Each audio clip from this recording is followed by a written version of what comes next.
இறுதியா அவர் வச்ச வாதம் என்ன தெரியுமா? அவர் கேட்கிறார், 10 வருஷத்துக்கு முன்னாடி மறுக்காத ஹதீஸுகளை திடீரென்று பிஜி அவர்கள் லைவுக்கு வருவார்.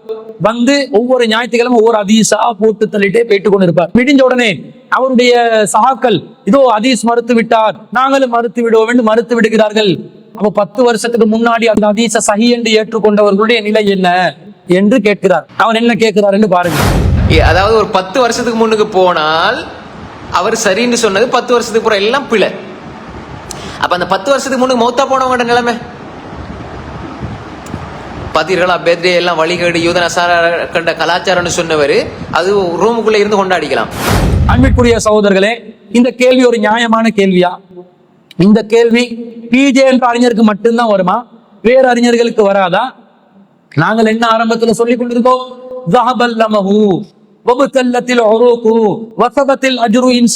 நோன்பு திறக்கும் போது தாகம் தீர்ந்து விட்டது, நரம்புகள் நலைந்து விட்டன, அல்லாஹ் நாடினால் கூலியும் கிடைக்கும். அந்த ஹதீஸ் சஹீஹாக வருகிறது, எனவே இதைத்தான் சொல்ல வேண்டும் என்று சொல்லி வந்தோம். பிறகு ஆய்வு செய்கின்ற நேரத்துல பல வருடங்களுக்கு பிறகு இந்த ஹதீஸ் பலவீனம் என்று விளங்கி கொண்டோம். அதை விட்டு ஒதுங்கினோமா இல்லையா? அப்ப அது சஹீஹ் என்று நாங்கள் அறிவித்த காலத்துல யாரெல்லாம் நோன்பு திறக்கும் போது இந்த துஆவை ஓதிக்கொண்டிருந்தார்களோ அவர்கள் பித்அத் செய்து விட்டார்கள் என்றுதான் சொல்லுவோமா? இல்ல. ஏன்? சஹீஹ் என்ற அடிப்படையில் இருந்து அதை அமல்படுத்தினார்கள். பலவீனம் என்று தெரிந்திருந்தால் விலகி இருப்பார்கள். இந்த அடிப்படையில் இருந்து தான் இதை பார்ப்போம். இந்த நிலையை எல்லா இமாம்களுக்கும் எல்லா அறிஞர்களுக்கும் இருக்குதா இல்லையா?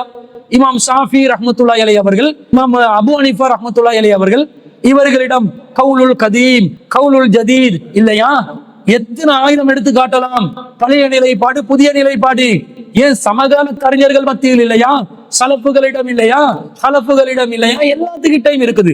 அப்ப பழைய நிலைப்பாடு, புதிய நிலைப்பாடு என்பது எல்லோரிடமும் இருக்கிறது. இதை எப்படி அணுக வேண்டும் என்பதற்கு ஒரு ஹதீஸ் நாங்கள் சஹீஹ் புகாரியிலே 4620வது செய்தியா பார்க்கிறோம். அந்த செய்தியில ஹம்ரு தடை செய்யப்பட்டதாக ஒரு செய்தி அறிவிக்கப்படுகிறது. ஹாதா முனாதி யுனாதி அலா இன்னல் ஹம்ர கது ஹுர்ரிமத்.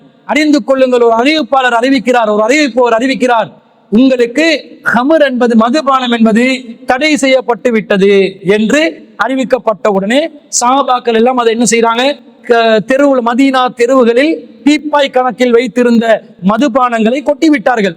இந்த நேரத்துல சிலர் கேட்கிறார்கள், ஃபகால பஅலுல் கௌம், சிலர் சமூகத்தில் இருந்த சிலர் கேட்கிறார்கள், குத்தில கௌமுன், நம்மில் சிலர் கொலை செய்யப்பட்டிருக்கிறார்கள், வஹிய ஃபீ புதூனிஹிம், அது அவர்களுடைய வயிற்றில் இருந்த நிலையில் கொலை செய்யப்பட்டிருக்கிறார்கள். உஹது போர்க்களத்தில் ஒரு சாரார் ஷஹீத் ஆகுகிறார்கள், ஆனால் அவர்களுடைய வயிற்றில் மதுபானம் இருந்தது என்று நபிகள் நாயகம் ஸல்லல்லாஹு அலைஹி வஸல்லம் அவர்களிடம் இது கேள்வியாக கேட்கப்படுகிறது.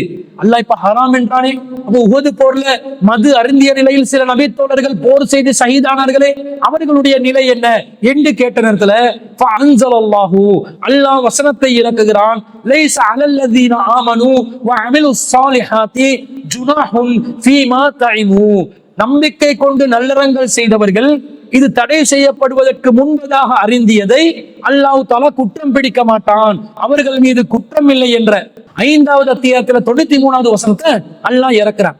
அப்போ ஒரு விஷயம் எப்ப குற்றமாகும் என்றா, தவறு என்று தெரிந்த பிறகு அதை அமுல்படுத்தினால்தான். அதற்கு முன்பதாக யாராவது அதை செய்திருந்தால் அதை குற்றம் என்று சொல்லக்கூடாது என்பதுதான் நபிகளாருடைய வழிமுறை. அல்லாஹ் அப்படித்தான் நமக்கு வழிகாட்டுறான். இது கூட தெரியாதா? 10 வருஷத்துக்கு முன்னாடி மருத்துவண்ட நிலையண்டா இது குர்ஆனுக்கு முரண்பட்ட அறிவிப்பாளர் வரிசையில சஹீஹ் ஹதீஸ்க்கு மட்டும்தான் வருமா? ஏன் லைஃப் என்று வரக்கூடிய சனது ரீதியாக பலவீனப்படக்கூடிய செய்திகளுக்கு வராதா? ஒருத்தர் சஹீஹ் என்று இருப்பார், இன்னொருத்தர் லைஃப் என்று இருப்பார். இப்படி இருக்கும்போது சஹீஹ் என்று நினைத்து ஒருத்தர் பின்பற்றுவார், லைஃப் என்று நினைத்து ஒருத்தர் விட்டு இருப்பார். இந்த நிலையில் இந்த பிரச்சனை வருமா இல்லையா? அதை அல்லாஹ் எப்படி பார்ப்பான்? லைஃப் என்று தெரிந்தும் பின்பற்றினியா? இந்த முஃபாரிஸ் ரஸாதி சொன்னாரே, லைலத்துல் கத்ர் துஆ லைஃப் தான், ஆனால் ஓதுங்கள். இந்த நிலையில் சொன்னால் அவர்கள் மீது குற்றம் உண்டு.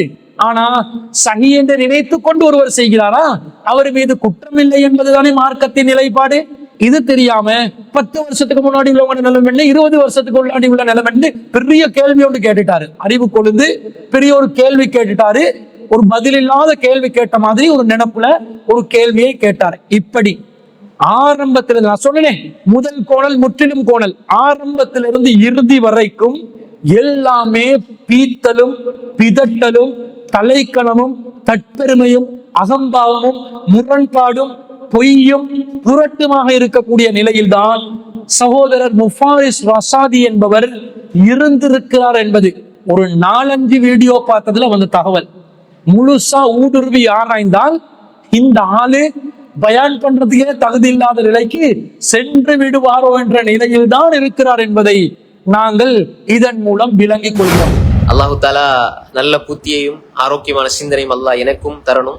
எனவே அன்பிற்குரியவரை, குர்ஆனுக்கு முரண்படும் செய்திகள் விஷயத்தில் அறிஞர் PJ அவர்கள் ஆரம்ப காலத்திலிருந்து சஹாபாக்களால் நல்லறிஞர்களால் முன்வைக்கப்பட்ட அந்த உசூலை இந்த தற்காலத்திலே முன்வைத்து அதை உயிர்ப்பித்து ஆரம்ப கால அறிஞர்களால் முன்வைக்கப்படாத அளவுக்கு சிறந்த தெளிவான விளக்கங்களுடன் அதை நிறுவிக்கொண்டு இருக்கிறார். அதைத்தான் நாங்களும் மக்கள் மன்றத்திலே அழகான முறையில் ஆதாரத்தின் அடிப்படையில் ஏற்று பிரச்சாரம் செய்து வருகிறோம். இதற்கு எதிராக யாரெல்லாம் விமர்சனம் செய்கிறார்களோ அவர்களிடம் வாதம் இல்லை, ஆதாரம் இல்லை, தெளிவு இல்லை, முழுக்க முன்னுக்கு பின் முரண்பாடு, உளறல், அதே போன்று தலைக்கணத்தை தான் நாங்கள் பார்க்கிறோம். விவாதத்திற்கு யாரும் வருவதில்லை. எத்தனையோ சலஃபு உலமாக்களுக்கு அதை புகழ் விடுத்தோம். ஒவ்வொருத்தரும் ஒவ்வொரு காரணம் சொல்லி ஓடிக்கொண்டிருக்காங்க. அந்த மெரத்தன் இன்னும் முடியல. பின்னங்கால் பிடரில் படுவதற்கு ஓடோடிக்கொண்டு வெறுண்டோடிக்கொண்டிருக்கிறார்கள். நொண்டி சாக்கு போக்குகளை சொல்லிக்கொண்டு, மழுப்பல்களை சொல்லிக்கொண்டு கழுவும் மீனின் நழுவும் மீன்களாக இருக்கிறார்கள் என்பதில் இருந்து அல்லாஹ்வுடைய அருளால் நாம் முன்வைத்தது மிகப்பெரிய ஒரு சத்தியம்.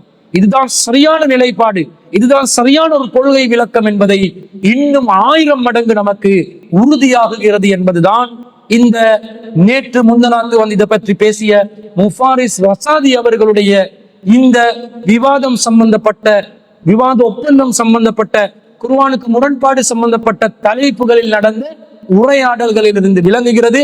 எனவே இவர்கள் அனைவரும் அசத்தியவாதிகள், வழிகேடர்கள், அறிவின் பெயரால் மக்களை ஏமாற்றி பிளப்பு நடத்துபவர்கள் என்பது இதன் மூலம் நாங்கள் தெள்ள தெளிவாக நிறுவிவிட்டோம் அல்ஹம்துலில்லாஹ் என்பதை கூறிக்கொண்டு, நாம் சொல்லக்கூடிய இந்த சத்திய கொள்கையை, இந்த கொள்கை முழக்கத்தை எந்த மூளை முடுக்கிலும் எதிரொலிப்பதற்கு தயாராக இருக்கிறோம். எவருடனும் தரம் பார்க்காமல் விவாதம் செய்வதற்கு தயாராக இருக்கிறோம் என்பதை கூறிக்கொண்டு விடை பெறுகிறேன். வஆகிரு தஅவானா அல்ஹம்துலில்லாஹி ரப்பில் ஆலமீன்.